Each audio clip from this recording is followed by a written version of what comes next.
It's Amanda here. Today I would like to read a little passage of scripture to you and chat about it a bit, and then talk about a spiritual discipline that I have been working on in my own life, and I just wanted to share a bit of that experience with you.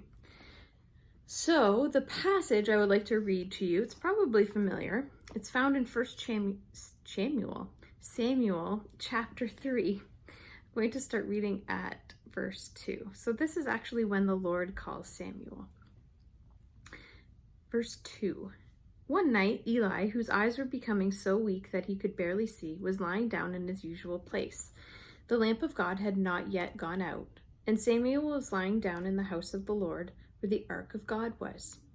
Then the Lord called Samuel. Samuel answered, "Here I am." And he ran to Eli and said, "Here I am, you called me." But Eli said, "I didn't call. Go back and lie down." So he went and lay down. Again the Lord called, "Samuel."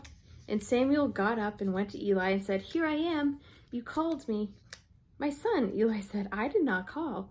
Go back and lie down." Now Samuel did not yet know the Lord. The word of the Lord had not yet been revealed to him. A third time the Lord called, "Samuel." And Samuel got up and went to Eli and said, "Here I am, you called me." Then Eli realized the Lord was calling the boy.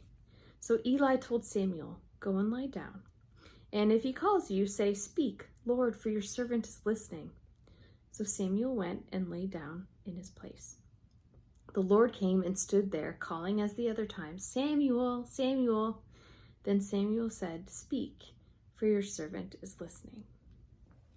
Now, when I read this passage, it makes me chuckle a little bit because I think of the confusion that maybe would have happened, that Samuel just keeps showing up by Eli. "Here I am."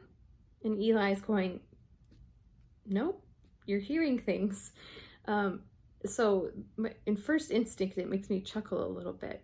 But something that I really appreciate is how eager Samuel is. Every time he hears the voice of God, he doesn't even realize it's the voice of God, but the first thing he says is, "Here I am." And I really appreciate the enthusiasm he has and just the immediate response. He doesn't exactly know what he's responding to, and that's where Eli comes in and says, wait a minute, this is God speaking. And he's helping, so he actually helps Samuel listen to the voice of God. And I just think that's really neat. And I think about how badly that I want to hear from God, and I want to know and recognize God's voice when he speaks. And I want to be as enthusiastic as Samuel is every time he hears, like, "Here I am. Like, what would you have me do? What do you want from me, God?"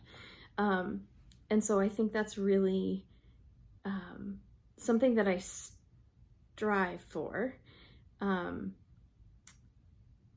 then just to have the humility to say, "Speak, for your servant is listening."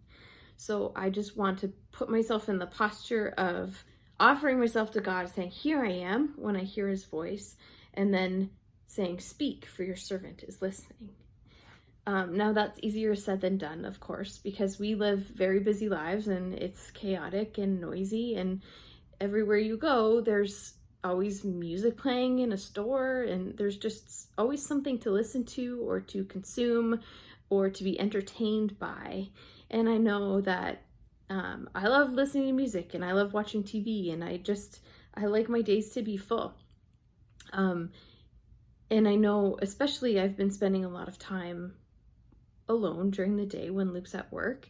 And I know my days go a lot quicker and feel more full when things are happening.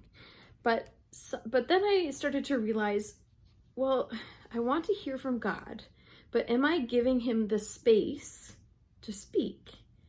Am I saying, "Speak, Lord, for your servant is listening"? Am I actually giving him the space to speak to me? So a spiritual discipline that I've been working on lately is intentional silence.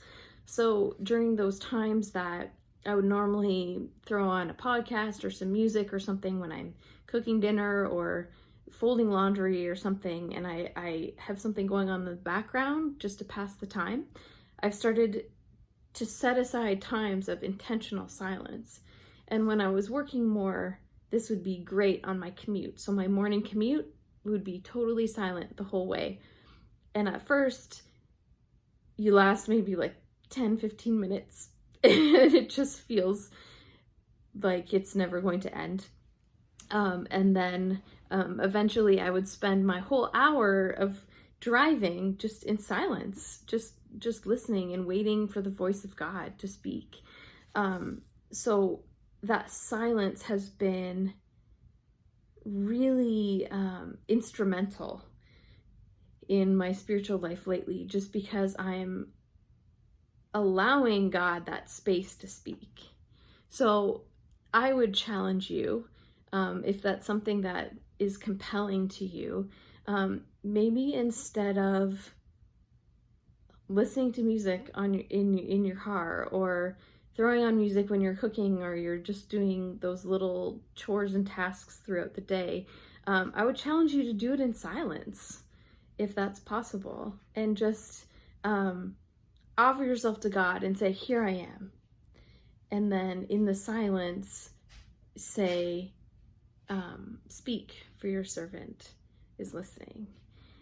And that's my challenge to you. And I'm pretty confident that you will see and hear God working in your life.